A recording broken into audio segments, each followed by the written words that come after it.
people have always known that for young children, you can't separate education from health, from family support. Well, then we have to look at data from all the programs in order to discover what type of outcome or what type of impact that we've made.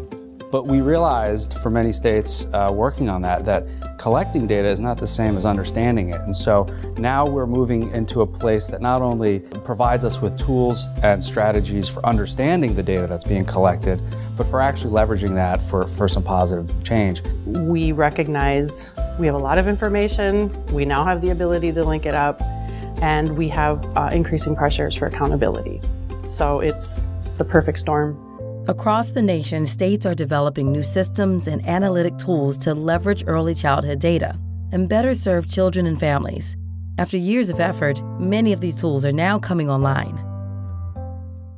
So Texas is working on an expanded school readiness tool. It's called the TexR3. So Texas Ready Communities, Ready Schools, Ready Students.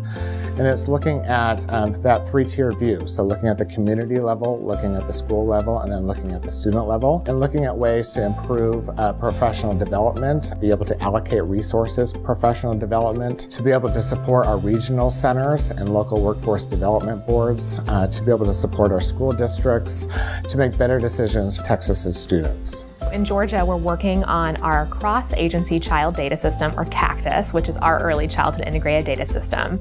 That includes data from our Georgia Department of Education, Georgia Department of Early Care and Learning, Georgia Department of Public Health, our Division for Family and Children's Services, and all of our Head Start grantees in the state.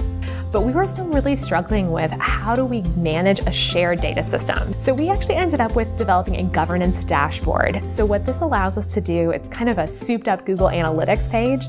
So it allows us to know more about who's actually accessing the system, who's pulling reports, who has questions about it, and what sorts of tweaks do we need to think about to make it more actionable. This, I think, will only help promote more questions about what's happening for children in Georgia.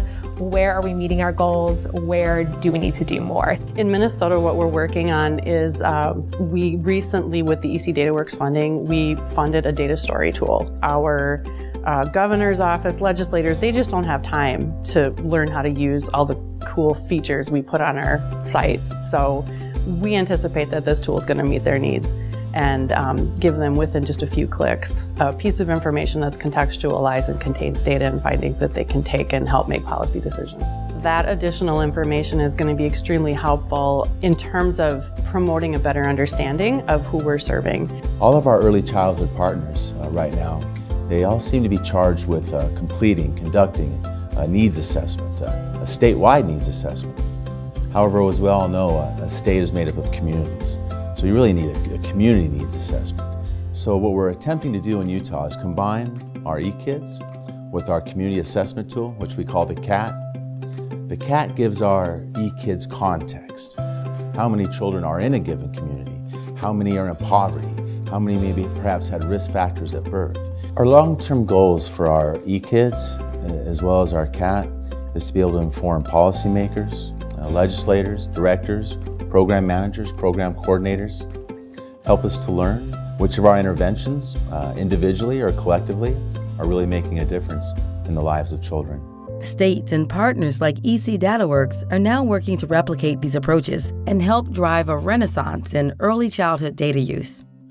Previously, the idea was you keep these kids safe and you feed them, and then when they go to school, that's when things really get started. But the amount of research that's coming out is really showing that the first 3 years is some of the most important and lay the groundwork for life later on. It is an exciting time, and I think that the recognition amongst a number of different people in that the importance of those 3 years is really driving this growth and this renaissance that we're seeing in the early childhood field. So having senators and policymakers, program directors, paradigm shift, if you will, and beginning to give the early childhood community a lot of attention. We're seeing some movement forward in ways that we've been waiting for and have dreamed of for a long time. And I'm hopeful that moving forward, we'll be able to see that we have better and better systems, better and better decisions, and we're asking better and better questions. The great news is that really, depending on where states are, anybody can still get involved in this conversation around early childhood data system. They still have an opportunity to get involved. Really start with what you have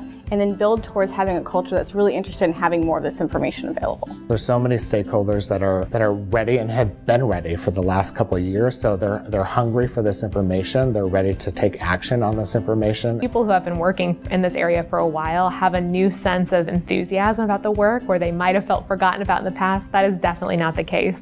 When elected officials from the community level all the way to the White House are talking about what's happening for children birth to 5, you know you're in a special field at a special time.